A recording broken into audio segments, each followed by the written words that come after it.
run. The breakout rooms will not be recorded, so you do not have to worry about that. So the program for this evening will run for around 90 minutes. Ben and myself will be introducing our new network and giving a brief overview to ACAN. We will then hear from Nana and have some time for our first breakout room discussion. After the break, we will hear from 3 different university action groups, UEE, Sheffield and Bath, before dispersing into the final breakout discussions. And lastly, we will hear from Charlie of the FAF and conclude with Scott, a full-time climate activist and founder of the Anthropocene Architecture School. And if we have time at the end, we will have a Q&A session to answer any outstanding queries. So if you have any questions, please stick in the chat box and we'll put them to our speakers at the end of the event. And to conclude, we will have a social at our new regular, the Hope and Action pub. So hello, I'm Zafir and I'll be the host of this evening. I'm one of the coordinators of the education group and proud to be part of the incredible team that has worked tirelessly to bring this event and network into fruition. So I'd like to also say a massive thank you to all the ACAN volunteers who are currently working in the background to make this event run smoothly. And as I'm sure you're aware, we're here today for the official launch of StuCAN, the Student Climate Action Network. So thank you to everybody for joining us. For those of you who are new to ACAN, here's a little overview to who we are and how we operate. ACAN is non-hierarchical and inclusive. Members include architects, students, designers, engineers, journalists, and many more. We have links with like-minded groups, including Architects Declare, Architecture Education Declares, and Extinction Rebellion, and are constantly expanding the network with new groups appearing across Europe and beyond. ACAN is centered around 3 core values that continue to influence all of our ideas, campaigns, and events.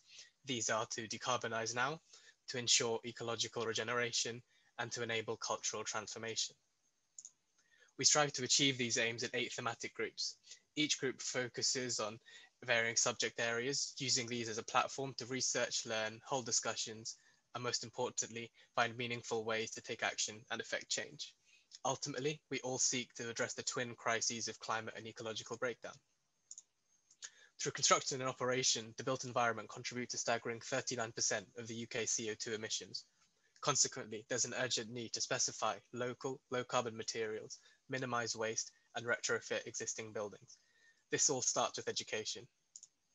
Through our climate curriculum campaign, ACAN Education has undertaken numerous tasks, such as launching a student survey, creating a climate curriculum toolkit, and running a series of climate workshops. Over the summer, ACAN Education successfully hosted over 160 tutors and 30 heads of school from various institutions across the country to get the conversation started. The findings from these workshops have been disseminated down into our climate curriculum toolkit that outlines a series of actions that anyone can do to help, both staff and students. This now lives on our website, along with our growing resource library for anyone to use. And now I'll hand over to Ben, one of the other education coordinators, to talk about how the Student Climate Action Network has come into fruition. Over to you, Ben. Thanks, Finn. So, yeah, since the end of the summer, we've turned our attention to grassroots activism. And with climate action becoming more and more mainstream, the appetite for change has been insatiable, especially in student groups. One of the key catalysts for the Students' Climate Action Network was our National Student Survey that we ran as part of the climate curriculum campaign. Respondents felt that they were ill-equipped to mitigate the effects of the climate emergency in their future work, and that sustainability was largely being treated as a specialism in architectural education with little collaboration between faculties of the built environment. We also found that few students were aware of climate action groups in their university. So with insufficient environmental preparation, inadequate tutor responses, and nowhere to voice their concern, a combination of causal factors have led to inadequate education. Fundamentally, students are just being let down. So we've been campaigning to increase the number of student climate action groups in the built environment faculties across the country, supporting students of the built environment in taking collective action. In September 2019, before we started campaigning, there were 6 student-led climate action groups. Now, there are 14 across the UK, and that number is growing pretty quickly. More are in development, other than the ones you see here now. So at Cambridge, Lancaster, and Westminster, through collective action, they're all realising the true power of student agency. And this is giving them the confidence to effect positive change and to challenge climate negligent teaching when they see it. We've helped this along by hosting university workshops across the country, which have proven to be effective catalysts in forming student action groups. So with so many underway and in development, we're now making this a more national project with the Students' Climate Action Network. We're connecting student groups across the country, supporting them in taking action and helping them to share knowledge. We've built on the success of our climate curriculum campaign and are seeking to embed ACAN's core aims into the curriculum. And to do this, we have set out 3 core aims for the Students' Climate Action Network. They are to increase student agency, supporting student groups and enabling wider discussion of the climate and ecological crises with our educators and regulatory bodies.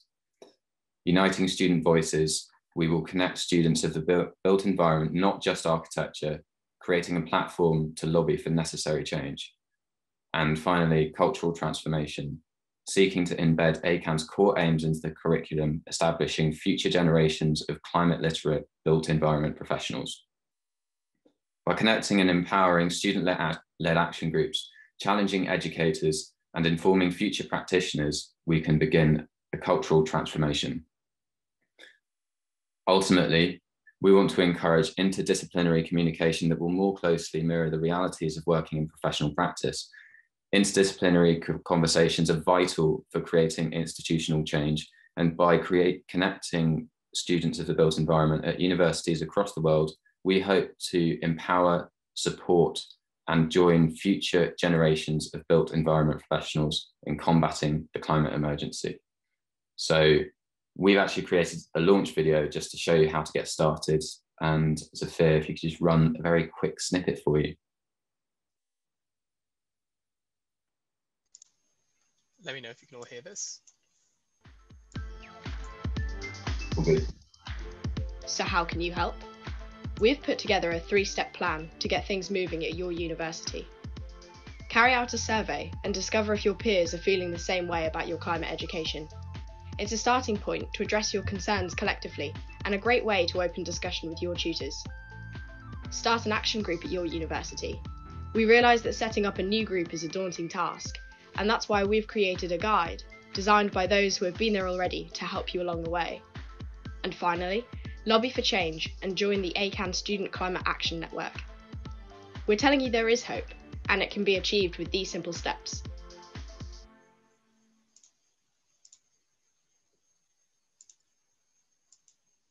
So thanks to a crack team behind the scenes for creating that. There's more of that on our webpage, architectscan.org/studentscan, or StuCan, sorry. And the website gives an overview of StuCan. It's also home to our future events and that starter pack that the video mentioned.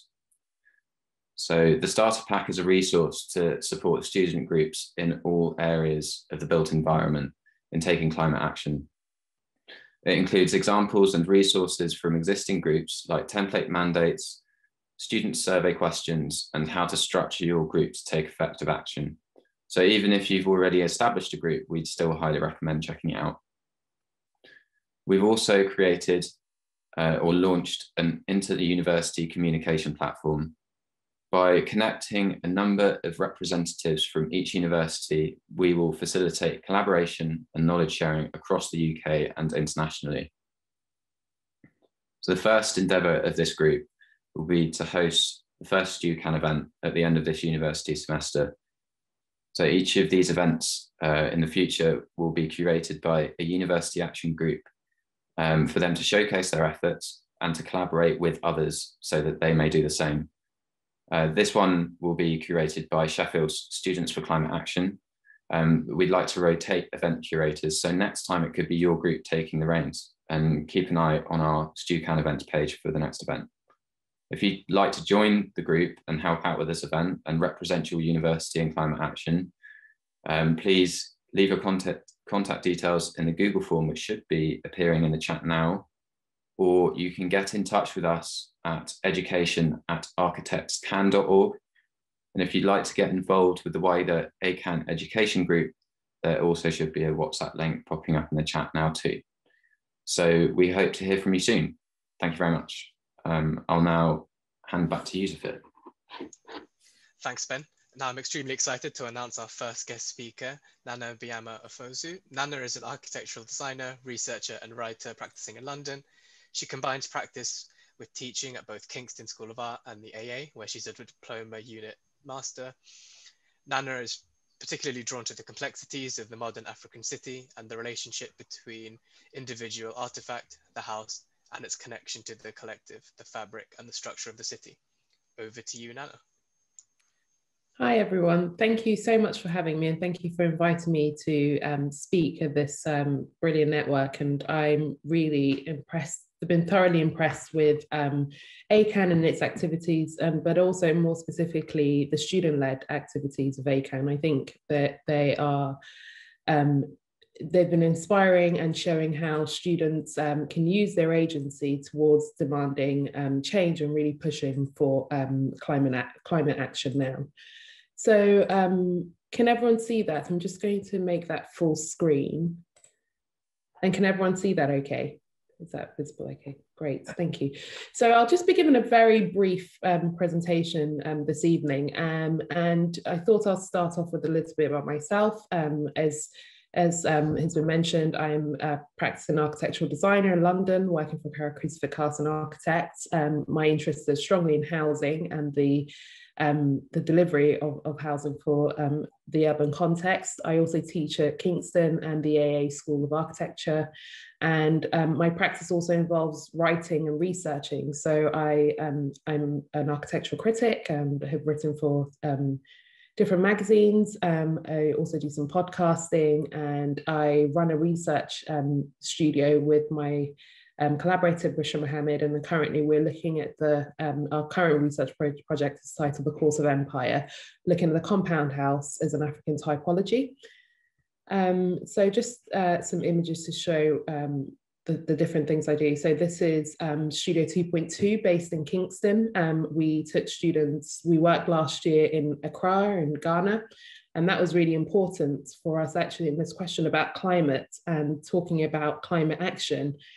Getting to work in a different context really brought that to bear for us, and I'll be touching on a bit of that later in the presentation.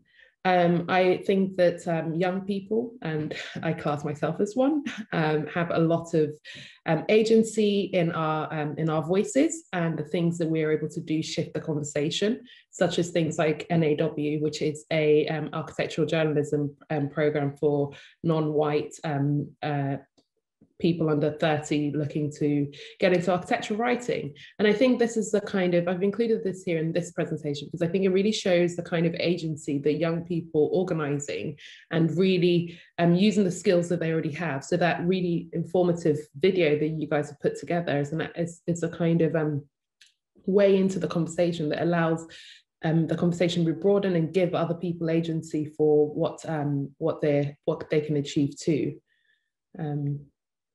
So that's a bit about me. But tonight I wanted to talk on 3 points that I think are important to consider in this conversation about climate change. And the three for me are, so I'll just read them off the slide, to learn from the global south, to recognize that change must include a change of habit, and lastly, that there is no climate justice without racial justice. And just to go through those in more detail, when we talk about learning from the global south, I mean to say that actually a lot of the problems that we're now facing and becoming really attuned to in the West have already been discovered and have already been dealt with by the global south for years. But in sort of typical Western response, we don't look outside of ourselves for the solutions. And sometimes the solutions lie beyond what is in the West already.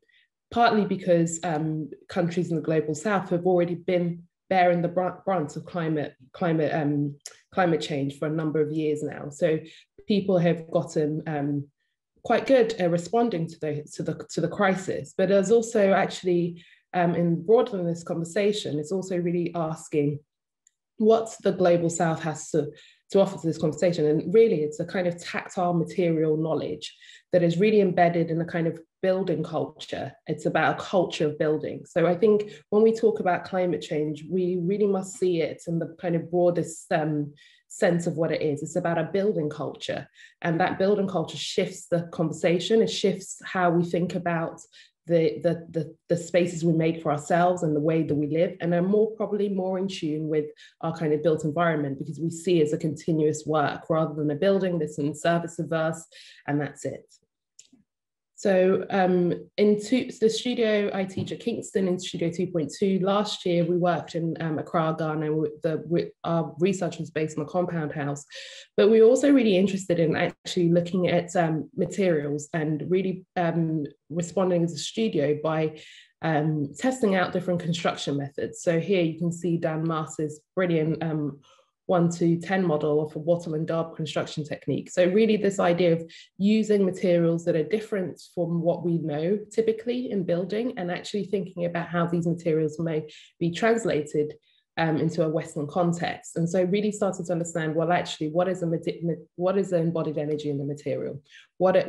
How can that material respond climatically? How can it improve a building's thermal capacity, so that we'll have to rely a lot on kind of cooling buildings, especially in the Ghanaian context, or in this country, heating them to kind of to make them comfortable, or even in the summer, as we're starting to experience overheating of buildings.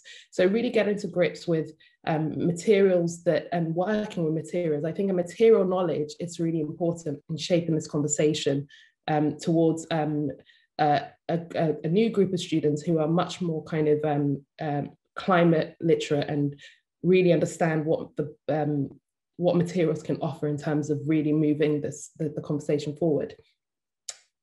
So I think really about the question about learning for the global south, actually, I think that there's a lot to be learned in terms of even kind of building form. And so an example is the compound house, which is has not always been translated successfully, even in the kind of urban global southern context. But actually there's a lot to be learned from historic and indigenous construction methods, and simple things like, you know, the plan of a building can actually provide quite a lot of sort of being more aware of the climate and the region you're in. So this kind of compound house typology allows for kind of natural cross ventilation. The materials are locally sourced, they're made of earth. So really understanding that an architecture that responds well to climate and thinks about climate is a very highly situated one. It's one that responds to its local context immediately.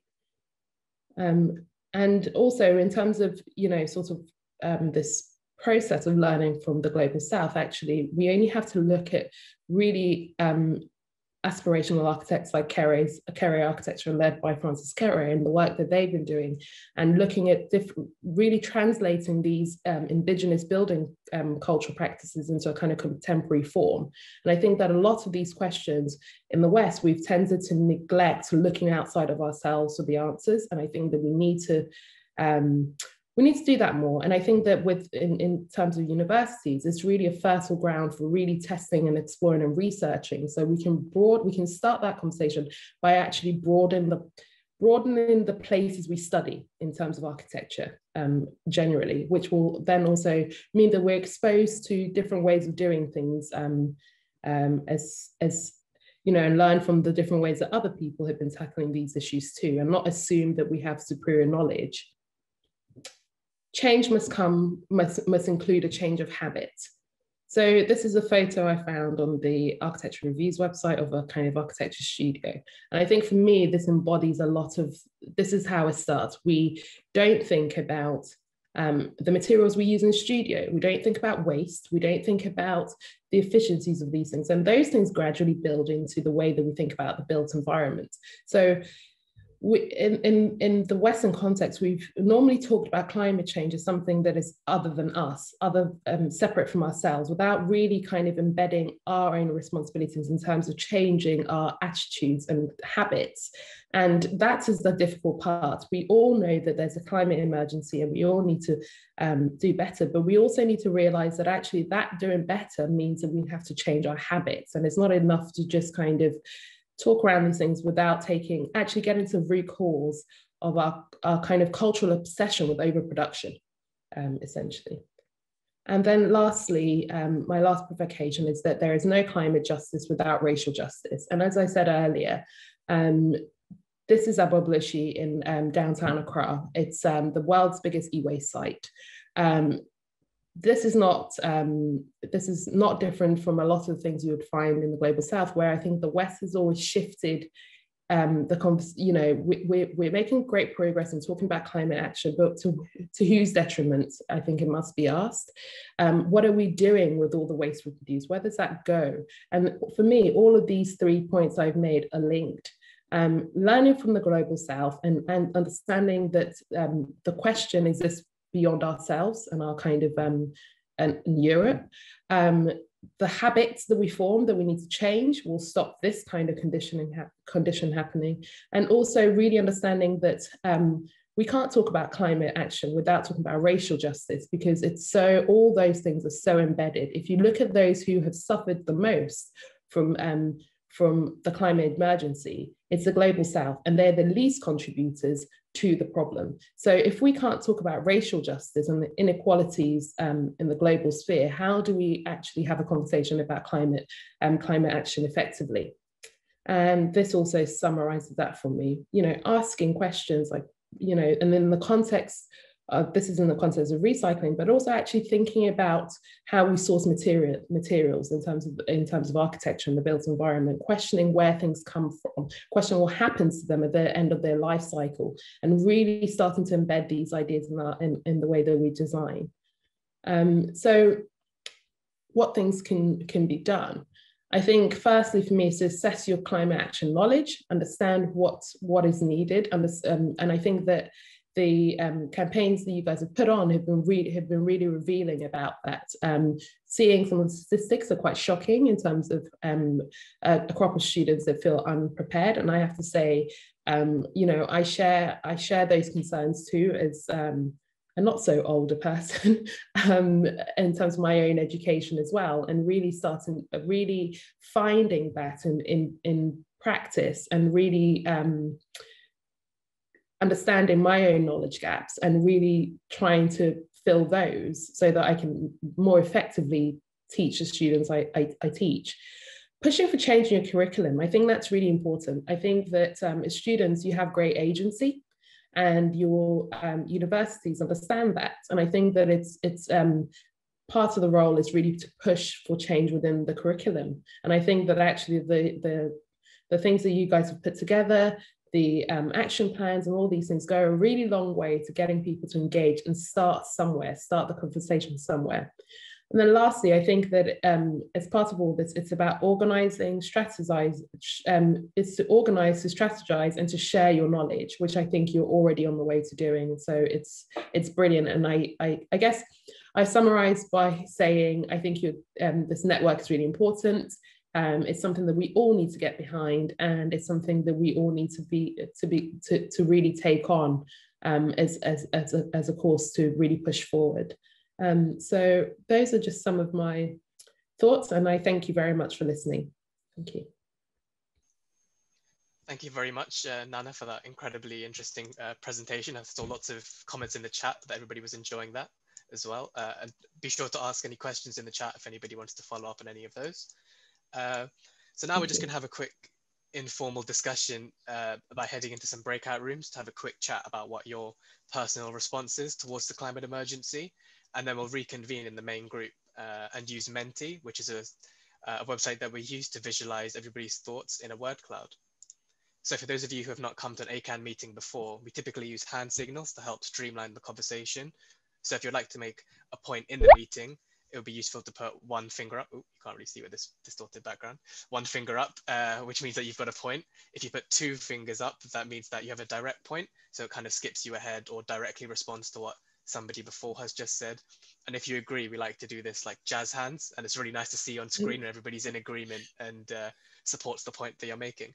So without further ado, I believe Helen is going to put everybody into some breakout rooms to discuss the question. Thank you very much.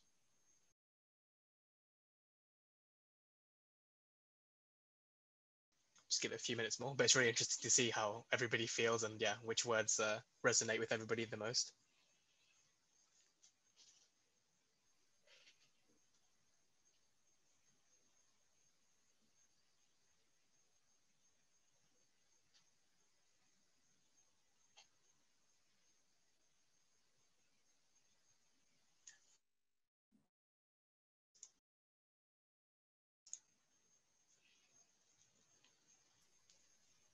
Frustration really taking the lead there. And at the center as well, taking the clear spotlight. Yeah. Cool. Okay, we can leave that running. I'm just going to go back and share the presentation again. Can you all see the presentation? Cool.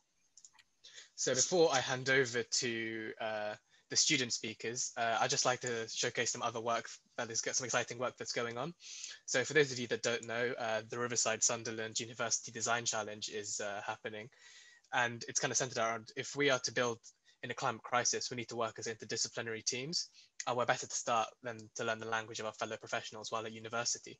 So the wonderful Tab Binding, who's one of the other ACAN members, has pulled together a Home of the Future challenge, which does exactly this, which is a webinar series that provides practical information from professionals at the forefront of the industry. And sign up before the 8th of March if you would like to take part. And another exciting event that is happening is Passive House Myth Busting. So to meet our climate commitments, architects need to design efficient buildings with no performance gaps. The Passive House standard is a certified energy efficiency standard based on building physics and good design, but there are a whole lot of myths still surrounding this. So this is your chance to understand the standard, question the Passive House Trust directly, and decide for yourself. It's on the 11th of March at 7 p.m. and will be chaired by Hattie Hartman of the AJ. So now I'm extremely excited to hand over to our 3 university guest speakers from UEE, Bath and Sheffield. So over to you.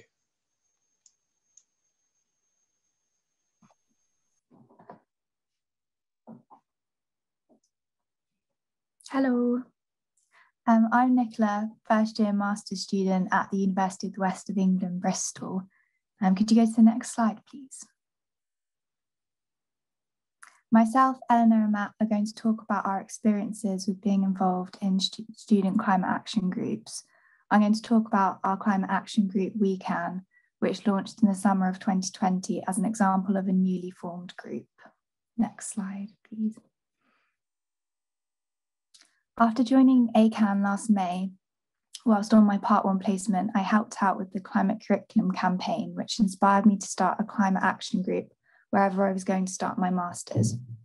When I decided on UE, I contacted the Architecture Society about starting a group who welcomed it with open arms. It was great to have contacts in the university as I hadn't fully enrolled yet, and it gave me time over the summer to try and get the ball rolling. Next slide. I was apprehensive at first as I'm not a natural leader and was also aware that I was coming into a new university and wanted the group to make a big impression. I met the Architecture Society members virtually and they encouraged me not to worry about how to start, but just to go for it. We first just set up a Facebook page with a really simple logo and name. People joined the group thick and fast, helped by the backing of the society. Within a few days, we had over 100 members. There are many ways to start up a group, but in our case, the backing of the society really helped. So this might be something you could consider. I was joined by Ashley to run the group, and we were both allocated as sustainability officers for the society, making ACAN a branch of its own. We soon made an Instagram page and hosted a welcome event virtually in October with a guest speaker from ACAN and the opportunity for a discussion as well. The next slide. Off the back of the welcome event, we launched a logo competition over the next week to find a better name and logo. We found this was a great way to engage with students, and it was a good time to do it before they got stuck into the semester. We got a lot of great entries, but decided on ACAN, which encapsulates the link between UE and ACAN and gives a sense of urgency. The name doesn't include architecture, which we felt was important as it leaves it open to other disciplines within the built environment. We felt confident in the group as a force for change and pressed on with igniting it within the department. Next slide. We were lucky to be able to meet with 2 associate heads of the department every couple of weeks who were keen to back us. Collectively, we came up with the action installation, asking staff and students to commit to an action for the year. It was really successful and something that has been adopted by other climate action groups. The installation was featured in the RIBA journal along with what other groups have been up to. We were also featured in UE's Babel blog, highlighting the work of architecture and built environment students. And the next slide. We managed to host a number of events split into 2 types, discussions and knowledge-based ones. Our discussions between staff and students were a great way to push the department to do more, which we've been really successful in doing. And this has been reflected in recent changes in the school's renewed RIBA accreditation last month. We hosted a lecture series in February in conjunction with the newly formed Inclusivity and Diversity Network at UE, with guest speakers talking about sustainable materials, passive house, and climate activism. This has been a really great thing to be part of and could be an opportunity for you to feel part of something larger and to connect with others whilst we're still mostly working from home. We look forward to seeing what comes next and are inspired from the groups you're about to hear from. I'll hand over to Eleanor now.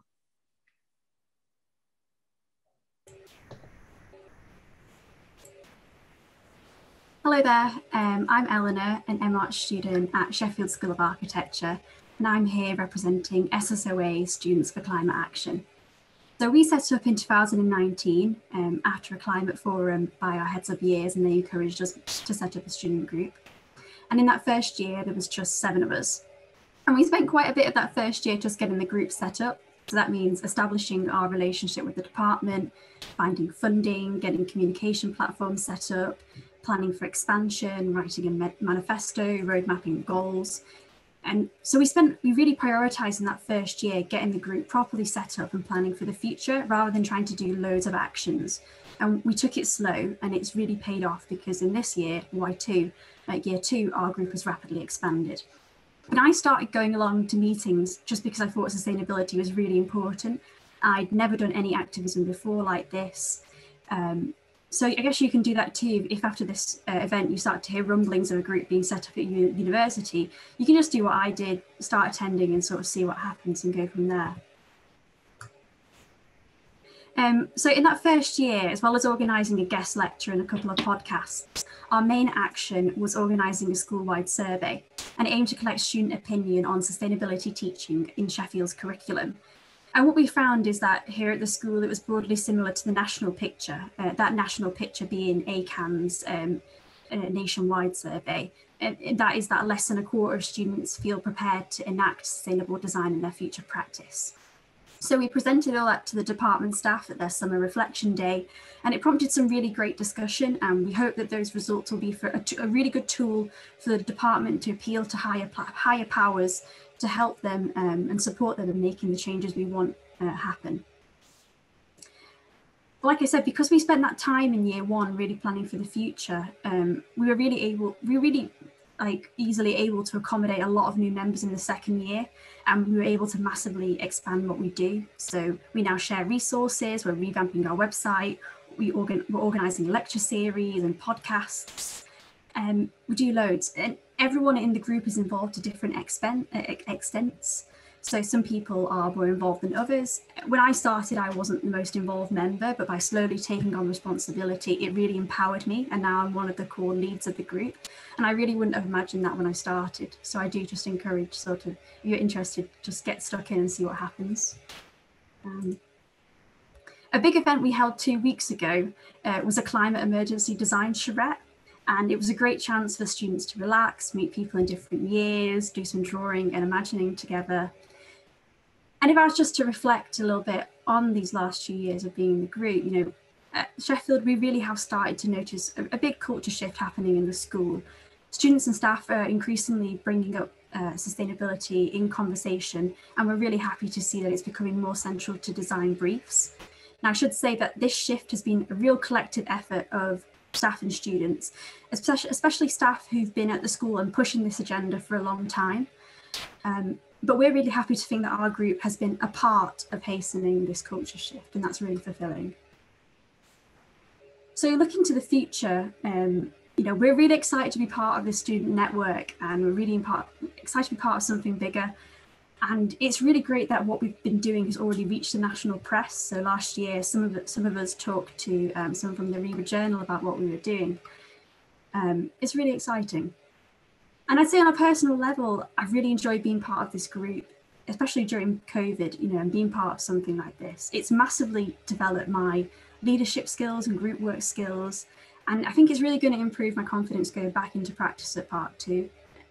It also makes it quite a natural step now to move over into a working group with ACAN.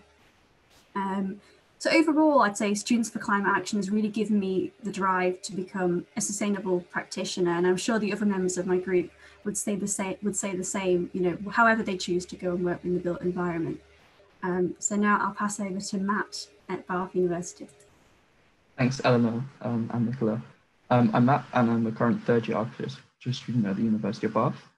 At the start of 2019, myself and 2 other architecture students emailed our head of studies, and we just organised a meeting to discuss how we felt the curriculum could better address the climate emergency. We were nervous, meeting with some of the senior staff, and we had ambition, but very little knowledge. Further discussions led to the establishing of the first Climate Emergency Forum in October 2019. The forum was student-led, but attended well by tutors, heads of years, students from the Part 1 and 2 courses, and the senior management. Tables were mixed, and it was a physical event at the time, so a first year could have been speaking on the table to a head of school, breaking down some of the typical barriers and enabling open conversation about the opportunities and challenges that need to be overcome to embed climate literacy in education at Bath. In the first forum, we collated all of the points raised by students, staff, and tutors into 5 main areas. There was a long list of points on a whiteboard split into 5 areas of teaching, lifestyle, resources, research, and wider content. We wanted to make sure that actions were holistic and encourage the lifestyle change as well as the teaching aspects as well. At a second forum later in the year, we further discussed the points and set up a number of action points which we've become implementing. In some ways, the second forum was a ratification session. One successful example was the implementation of a retrofit reuse project at the start of third year. I was able to take part in that alongside civil engineering students. It was great to have that interdisciplinary nature, and that hopefully that's something we continue going forwards. We can inspire students from across the built environment sector to be involved. We hope to develop the retrofit projects in future years, and we were reflecting on it with the head of year recently.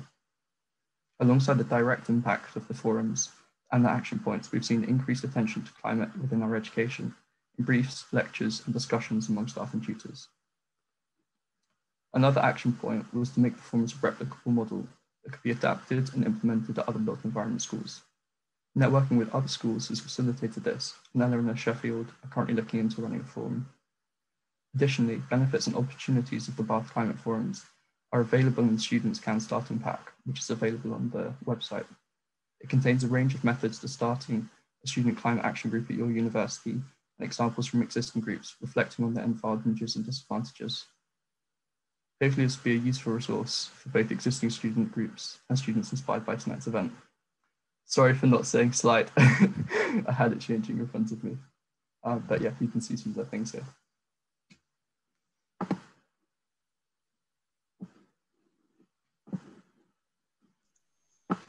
Cool. Thank you so much to all the student speakers. And yeah, if anybody is interested in starting a student action group, be sure to post any questions in the chat, even if you're directing at one of the students, and we will answer them at the end. So I'm just going to go back to sharing screen.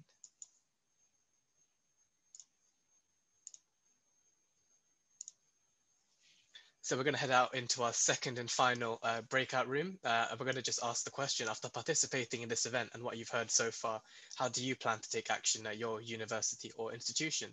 So Helen's going to put us all into breakout rooms again for another 5 minutes, and then we'll do another Menti word cloud. So over to you, Helen.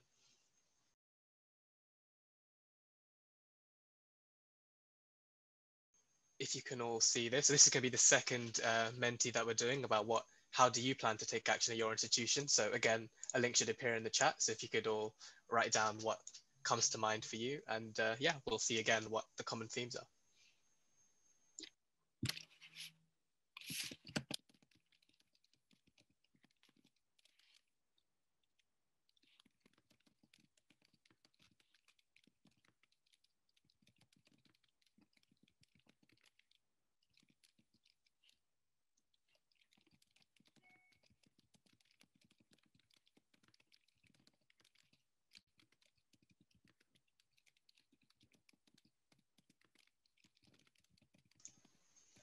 it's nice to see collaborate at the centre compared to frustration in the last one. So definitely a great improvement.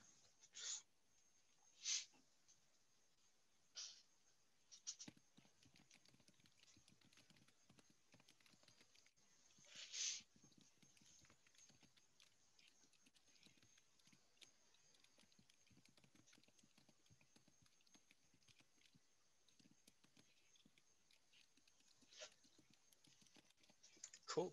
Thank you all very much. We can leave that going in the background. So now, next up, I'm very excited to announce Charlie Edmonds, a recent graduate of the Architecture and Urban Design program at Cambridge. He founded the Future Architects Front with a small group of like-minded early career practitioners. And as part of the FAF, Charlie authored the RIBA open letter, which I'm sure many of you will have seen, which demands the exploitative and dysfunctional mechanisms of architectural education and practice being addressed by our leading institutions. The letter received well over 1,800 signatures and recently received a response from the RIBA. So I'll hand over to Charlie, who can hopefully tell you more. Yeah, nice to be here. Nice to see everyone. Let me just get my little presentation opened up. Okay, so hopefully this is visible to everyone. Good, yeah, great. So yeah, hi, I'm Charlie. Like you just heard, I was sort of one of the people that founded Future Architects Front, or FAF as we like to be called. So first of all, I suppose the main question for anyone who hasn't heard of us is, what is FAF? What is Future Architects Front? And I suppose a cynical answer could be, we're an Instagram page or a social media presence. An even more cynical answer could be that we're a social media presence that has existed since the 30th of January. So we're only a few weeks old. And all of those cynical answers would be entirely correct, but I would suggest that they miss the larger picture, which is what we've been able to sort of accomplish with this online presence. So essentially, what our group is responding to is the condition that the vast majority of young people experience while working in practice, conditions of exploitation, unpaid overtime, job insecurity, topics that I'm sure the vast majority of us are very familiar with. So what I like to see FAF as more than just a social media presence is I like to see it as a platform for the political organization of the youth in architecture, and specifically the organization around issues of exploitation and around issues of the sort of systemic flaws and problems that we see in the education, in the practice, in the culture of architecture at large. So the next thing that I'd like to talk about is what do we actually do? How do we try and address these things? So the very first thing that we put out into the world as a group was a survey. Just like many groups that we've heard from already, we put a survey out to try and gauge the sort of mood of young people in the profession regarding issues of exploitation. And the sort of purpose for us for doing the survey was to use sort of like quantitative data to validate the feelings that a lot of us had about the profession.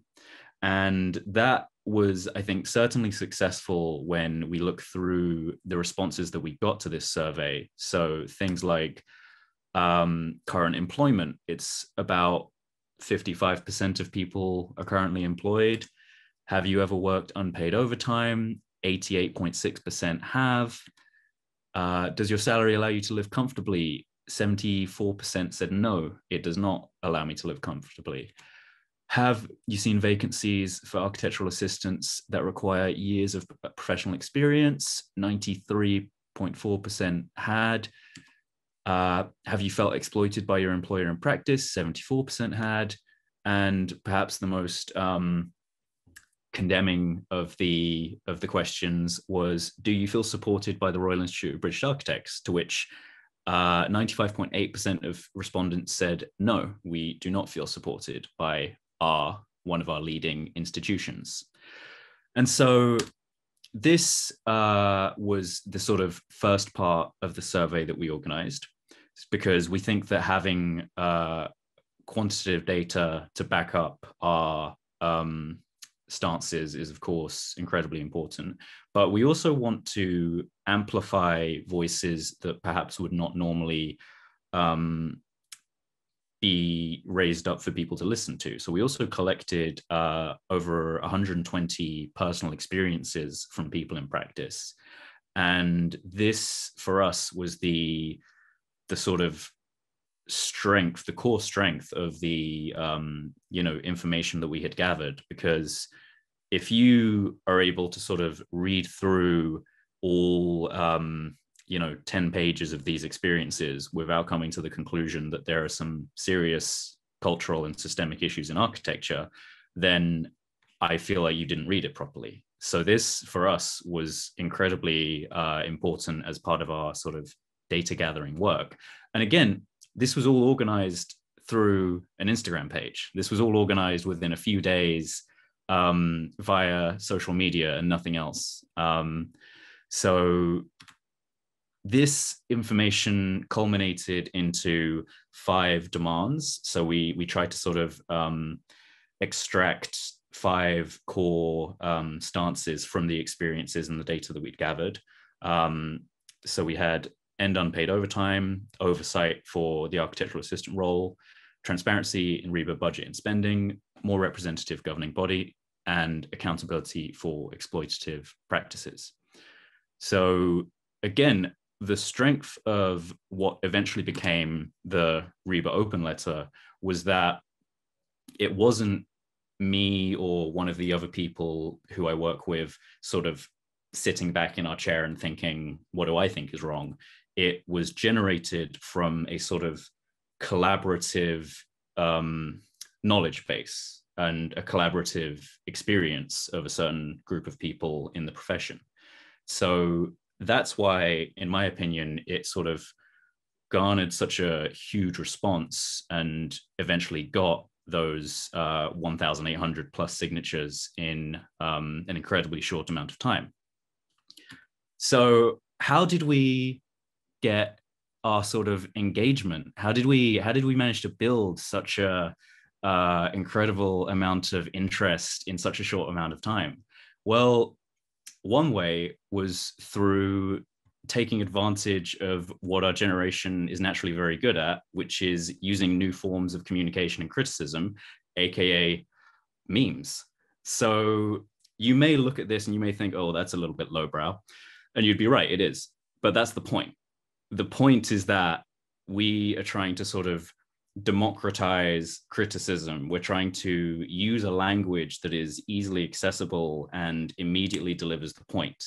And so while perhaps people from older generations may look at this and be sort of confused or think it's juvenile, for us of our generation, it is an incredibly effective tool, not just of criticism and communication, but also it's an incredibly effective tool in terms of expanding and increasing awareness of the points you're trying to make, because not many people are going to be sort of willing to, share this and send this to their friends and be like, oh, like, what do you know? Look at this. This is interesting. But something that is sort of immediately to the point, immediately connects with an experience and immediately sort of represents the feeling of a huge number of people, that is incredibly powerful. And that is something that I think we as a group have been able to take advantage of very well. And this is the sort of evidence of the effectiveness of this approach, which is that within just a short amount of time, I think it was about 2 weeks, we were able to get over 1,800 signatures for this letter. And this is sort of, for me, evidence to the efficiency and the effectiveness of digital tools of collaboration. So I've been saying this throughout the campaign that we've organized.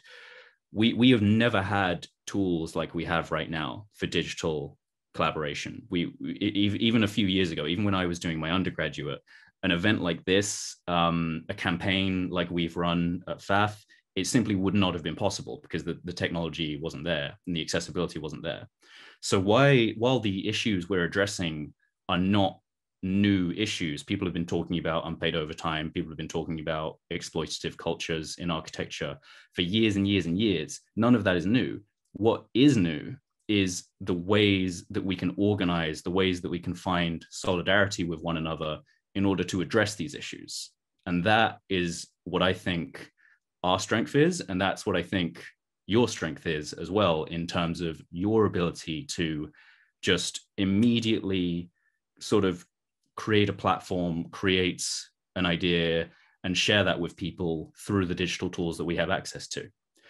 So I hope that, you know, our sort of juvenile success of just a few weeks may sort of prove the point that I'm trying to make, which is that creating a campaign, creating change is certainly achievable for any young people, anyone that has any kind of digital literacy, to get this kind of message out there. And, you know, more evidence to support this is the fact that just in those few weeks, we've had 2 articles in the AJ, 3 if you include the one by Paul Finch. And within 4 days of us creating that account, we had a message from Reba asking for us to talk with each other and try to sort of figure out some kind of solutions and ideas of how we can move forwards. 4 days, 4 days of just some guy in lockdown in pajamas making an Instagram account. That is how effective these tools are. So I'm incredibly excited to see how the Student Climate Action Network moves forward. I'm incredibly excited to see how more young people embrace these tools and what everyone is going to do with them in the future. And thanks so much for listening. I think that is my time.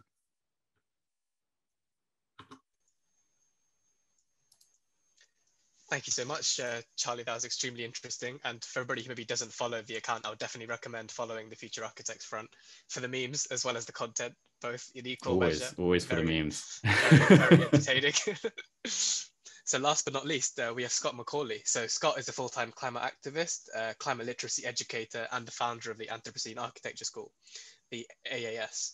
The Anthropocene Architecture School started in 2019 as a one-off theatrical protest of architectural climate inaction, and has evolved into an internationally recognized climate emergency educational platform. A recent RIBA journal Rising Star, Scott sits on the RIAS Sustainability Working Group, is a past arts coordinator for Extinction Rebellion, and is a coordinator of ACAN's Carbon Literacy Group, another great group to join if you're new to ACAN. So over to you, Scott. Oh, cheers. Thank you very much for the introduction, and thanks for having us this evening. It's fantastic to see the other presentations as well, and to see the agencies being encouraged so vocally. So I'm pretty much here to talk to you about climate action and agency, and taking action yourself as much as with other people.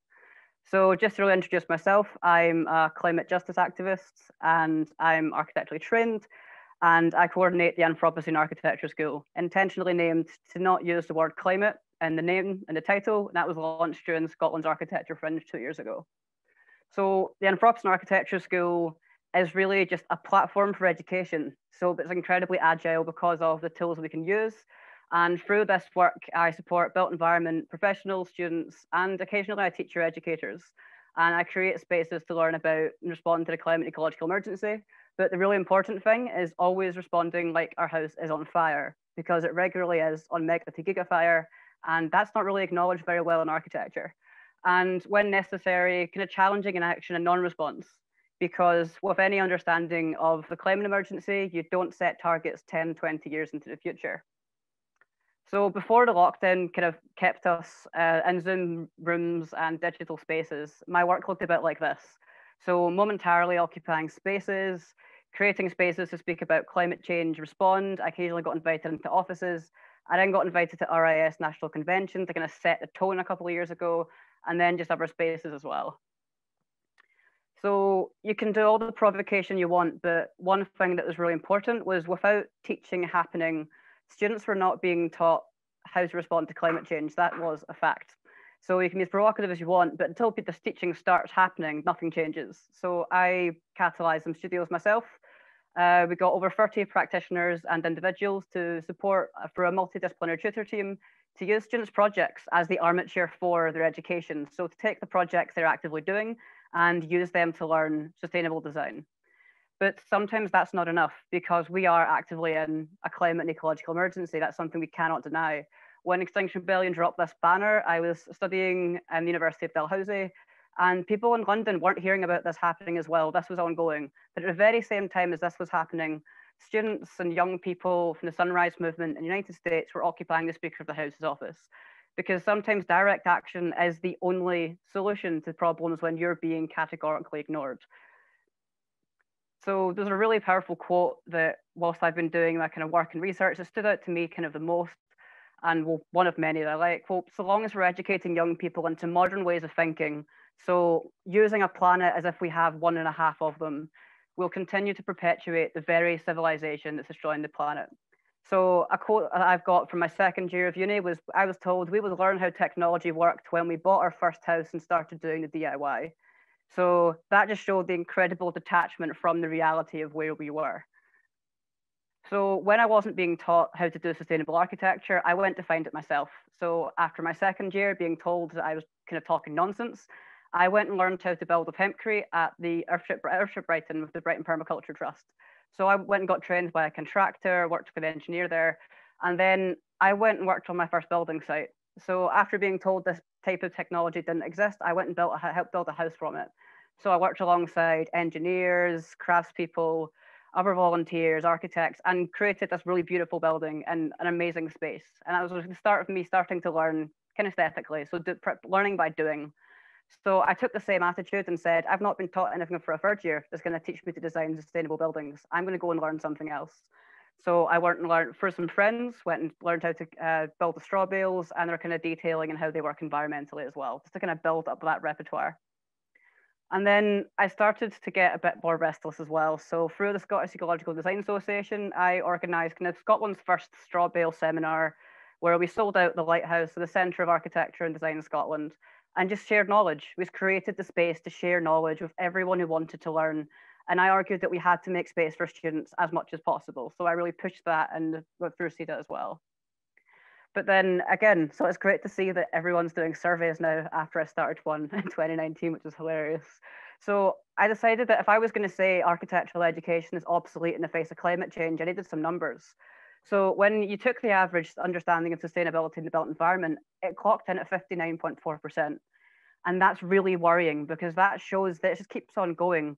And that was when we're currently apparently taking it seriously, because 90% of any building's impact is determined by the very earliest design decisions. So this has been a decades-long thing we've been perpetuating.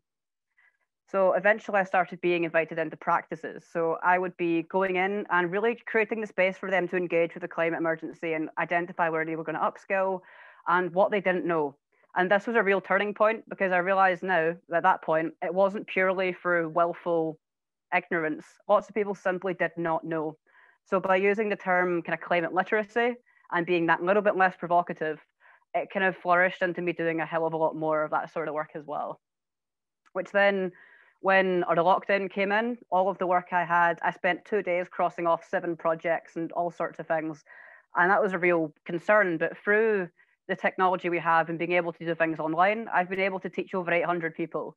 And that's been going through contextualizing the climate emergency and going through upskilling techniques as well. Because what's really important is the sustainability as we look at it traditionally and at the moment, it's about damage mitigation, it's damage control. It's not looking about doing good things. So if we're going to give a really optimistic bet of where architectural education is, we are just above doing what's the minimum legal requirement. And we could be doing incredible regenerative things with the built environment and with architecture, but we're simply not teaching it enough. We're not celebrating the work that's been done and really putting that in front of students. And I even find practitioners are still unaware of lots of these technologies as they're going on as well. Because this is the graph that's really important as well. So everything that's not blue on this graph is something that you can positively impact through your work. 39% of our global carbon emissions come from the built environment. And through the work you do, you can play a really positive role in changing that. But unless we talk about it, it's not going to change. And unless we start to upskill and learn rapidly, it's not going to change either. So just to get a little bit of numbers out of the way, so we've been told what's necessary. In 2018, the IPCC released a report that really shocked everyone. But this said that for 1.5 degree consistent pathways, so if we're going to stay below 1.5 degrees of global warming, building emissions have to be reduced by between 80 and 90%. And all new construction should be fossil-free and near zero energy by 2020. But even in the future home standard, that's been asked for by 2024. So it's as if the government has looked at the climate science and said, we'll just push that away for 4 years. So that is the state of where we are. And that's really quite concerning. And what's more concerning is when you start to look at how the public understand what we term as normal sustainability speak. So the concept of net zero, 87% of people have little to no understanding of what that is. So that means that's not just saying it's bad, it's saying they don't understand what positives could be created if we start to design more regenerative spaces, if we start to address fuel poverty through decarbonisation, public health strategies. All of these things are communication problems as well as design problems. Because architects are really uniquely placed to create the spaces that can shape future habits. So our work's tangible. We can illustrate what the future can look like. We can design it to enable new behaviors as well. So this is kind of a really important slide as well. So if you're wondering what can I do and how can I affect change, there are 6 ways that we typically make decisions according to behavioral psychology and economics. So if it's in red on this table, you're able to impact it, and that's not set in stone. So how we present information is incredibly important. That's a malleable thing. And also the new norms, so embodying what we're preaching, practicing what we preach, and creating and designing conducive environments and infrastructures. So if we're going to shift behavior, we have a really important part to play in that as well. Because as kind of Margaret Klein-Salmon said, we need to spread the truth about the climate emergency as clearly as possible. And this is not just through kind of talking about it a little bit amongst ourselves, it's about projecting it publicly, so in attention-grabbing ways. So slogans, mass meetings, teach-ins, public demonstrations, and really importantly, protests, and things like civil disobedience when necessary. Because what really cannot be stressed, that the actions that we carry out now are going to have an incalculable impact upon all life. So the next few years are incredibly important. I cannot stress that enough. So part of what I do is kind of creating a presence for the work that I do and places for people to learn. So through this, I found it's an okay way of working, but you really need to be projecting out and doing a lot as well. So recent work that I've done is when waiting for the RIBA to create kind of immediately usable resources, I got quite impatient. So in the course of an afternoon and a bit, I put together a starter kit for you to teach yourself climate literacy over a month. You can just dive in, there's no paywalls, immediately accessible. So it kind of grounds architecture in that emergency as well. And then kind of what can be done? How do you respond like it's an emergency? What actions can we actually do? And then to use your imagination. Because I realized I was never told to use my imagination in architecture school, and that's a crying shame. So another thing is writing and using existing platforms. So as much as creating new ones is good, identifying existing publications or platforms to bounce off of or play with, incredibly important. So this is just the Anthropocene Architecture School Press in the space of roughly under a year and a half. And then through that as well, I was invited to kind of edit a journal in Scotland where I was able to kind of step back and give people a platform to make their own noise, to really put important things forward. And that was probably the most kind of humbling thing that I've done so far with this work. But just to quantify what you can do when you put your mind to it, this is since, I think, September 2019, 19 lectures and workshops across 2 continents. And that's just from one person being incredibly impatient and having a specialty that he really likes to put to use. So I'm saying that's what you can do as well. And you're not doing it by yourselves. And there's this fantastic essay that was penned recently in an interview, and this really good quote that I want to end with. So if you're asking yourself what you can do, flip that and change it. Ask what you can do next, because the thing about climate action is it's limitless. The problem is limitless, so what we can do is even more limitless. And it sounds overwhelming when you talk about it like that, but you're not doing it by yourself, you're doing it as part of a collective. And that's incredibly empowering to see so much happening in the 2 years I've been doing this, and see so much more blooming and flourishing is incredible. So this whole kind of dive through energetically was titled System Failure for 2 reasons. One is because your education system, your political and societal, is failing you. And at the same time, an invitation, because those systems are failing, challenge them, reinvent them, reimagine them, and get stuck in more boldly than I did. And again, you've got so many people to be doing it with, so you can do a hell of a lot more as well. And I might have overshot slightly, but I think that's it.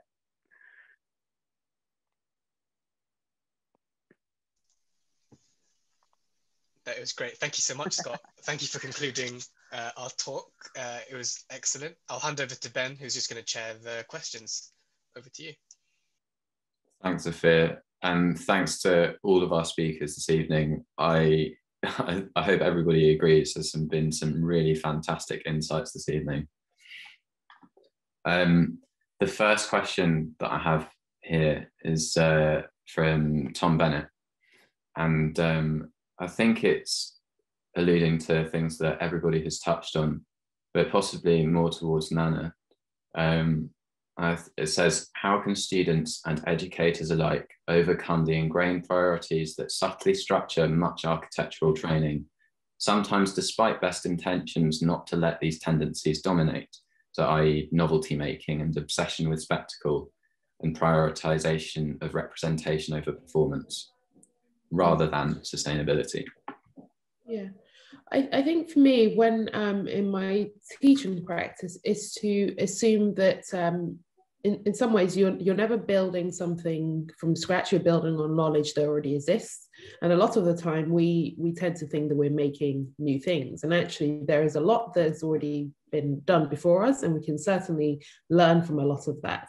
I also think that in terms of kind of the architectural education, too much has always been placed on aesthetics and the drive towards aesthetics, which I don't think that the climate emergency has. You're not going to solve those issues if you're just concerned with aesthetics and the aesthetic drive of what a building looks like. And that's not to say that buildings that perform well, are climatically in tune with what we need to live, cannot be beautiful. They can, but we just need to recalibrate our ideas of beauty. And that's why, for instance, I talk a lot about, working in the global south, because these are parts of the ideas that have always been carried there, but for so long have been neglected because in the West, we don't consider them beautiful. So really challenging those. And that's why I also think that you cannot separate these questions from racial justice, because a lot of these things are coded by racial injustices. You only have to look at kind of places that are being redeveloped, shall we say, in London. But actually, a lot of those are also about displacing quite established diverse communities. There's I forget the saying, but it's something that goes, urban regeneration is Negro removal.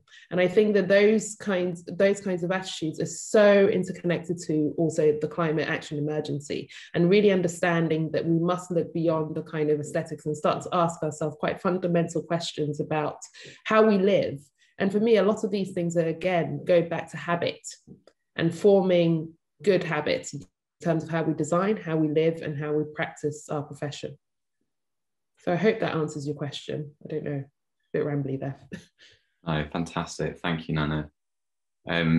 Scott, do you have an answer to that as well, actually? Can we go over the question again, just so I can put one together?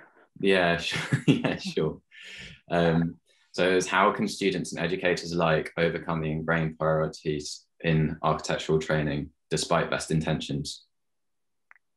I think just kind of echoing and amplifying, learning from what's already there. There's so much incredible knowledge in sustainable design and in the understanding of climate. We can work with other disciplines.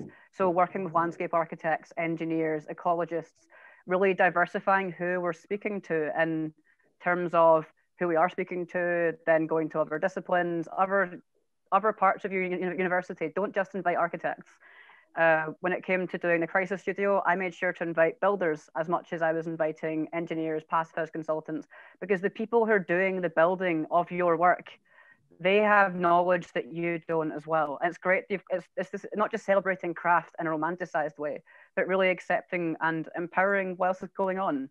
So my take on that is aim for transdisciplinary. So invite in other disciplines, invite in other schools of thought, and remember that other people do have to build your buildings. I would say try and work on a building.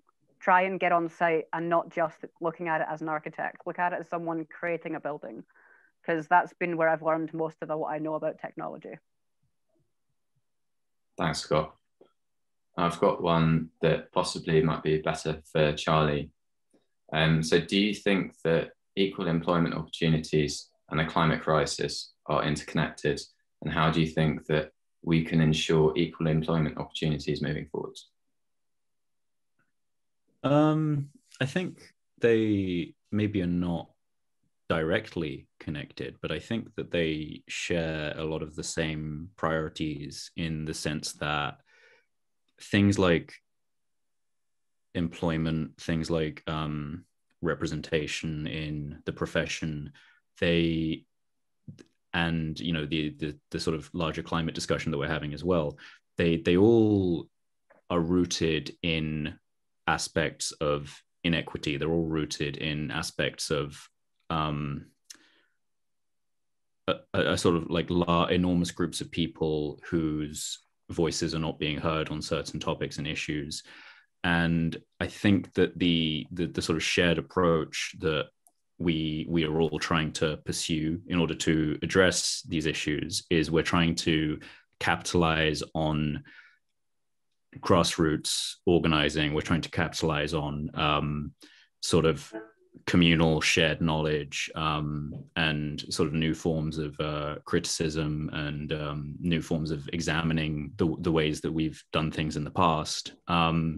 So while they're not directly sort of interconnected, I think they both, but all of these conversations all can be addressed through a larger prioritization of grassroots organizing and participation.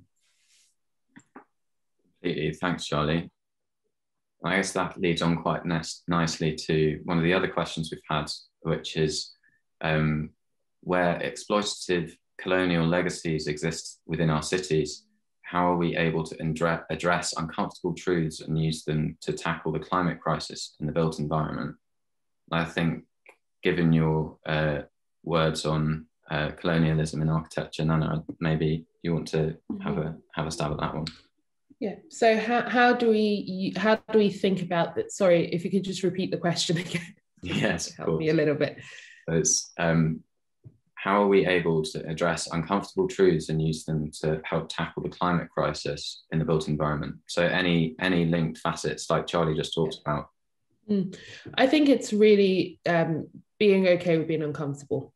And for a lot of the time, especially what the summer has really spurred on for me is to acknowledge that it's uncomfortable. And there's no getting around that. I don't think that the people that have been burdened with these things and don't have the privilege of being able to hear stories about them or learn from them through people sharing experiences should be also tasked with making people comfortable with talking about these things. And I think that the same actually could be also said for the climate emergency, that those most concerned, other people need to get uncomfortable. And I think that being uncomfortable is a good thing. It's not a bad thing. And through discomfort, we can have conversations, and then that's how we move forward.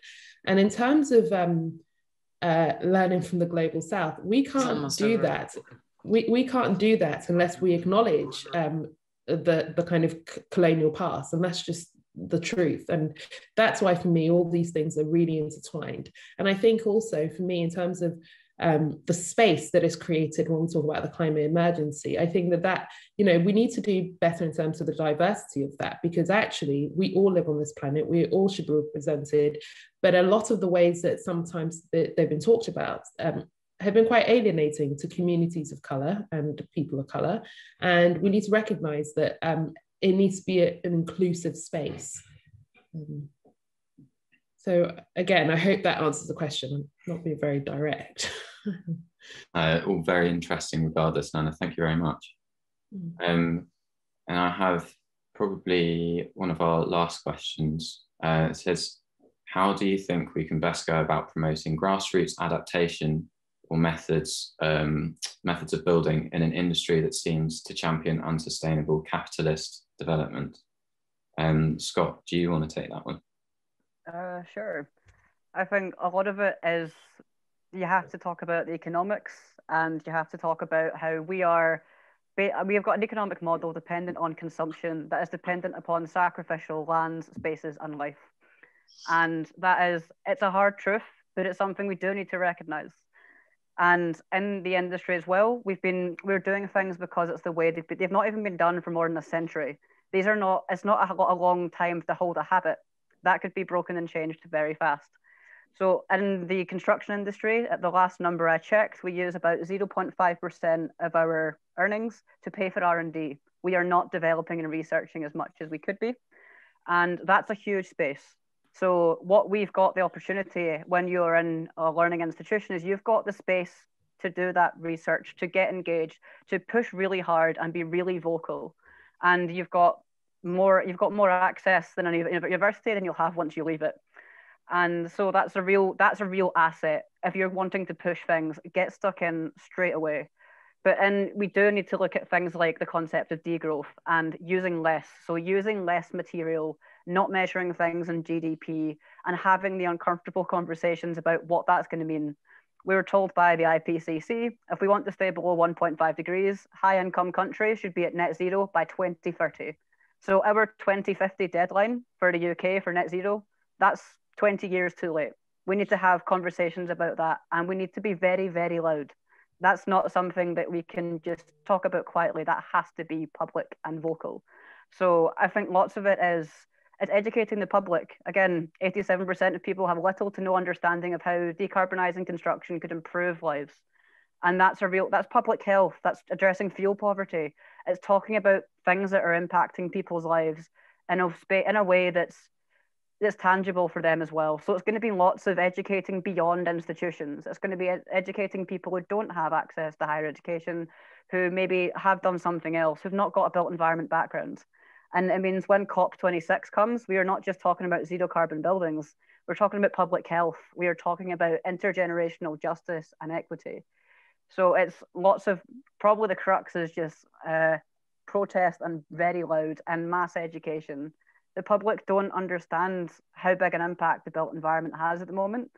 So we're still yet to see a kind of Blue Planet 2 moment for when everybody realizes how terrible construction has been for the planet over the past kind of 50 years. And the more we educate people and create places for people to engage about issues impacting their lives, the more momentum we build. And then you open up the Overton window. And just to, like, as an example, declaring a climate emergency would not have been something that had been done by several local authorities in the UK just a few years ago. There's been a massive shift. And that's not even with all the public engaged yet. So just imagine what will happen when we actually start to engage as many people as possible.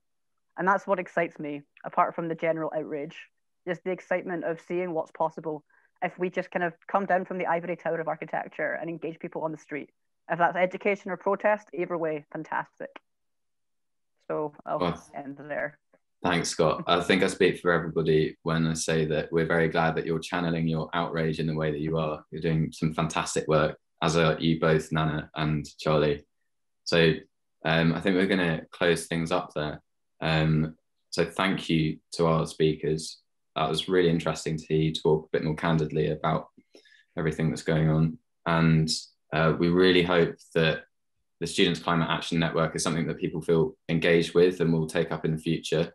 And we really hope that this is the start of a big cultural shift in education in the built environment that will plant a seed for future generations. So this has been a monumental group effort from a great group of ACANers.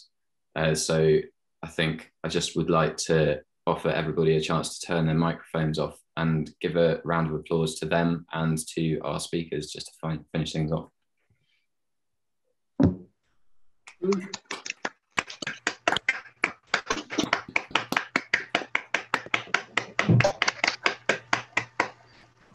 Thanks, everybody. And Finn, if you'd like to post a link to the virtual pub in the chat now, that would be great. So everybody, if you'd like to join us at the Hope and Action, our new regular virtual pub, then please do, and we'll have a debrief and a drink. Thanks, everybody. Thank you all very much. Thank you. Thanks very much, all. Thank you. Thank you. Thank you very much for having us. Thank you.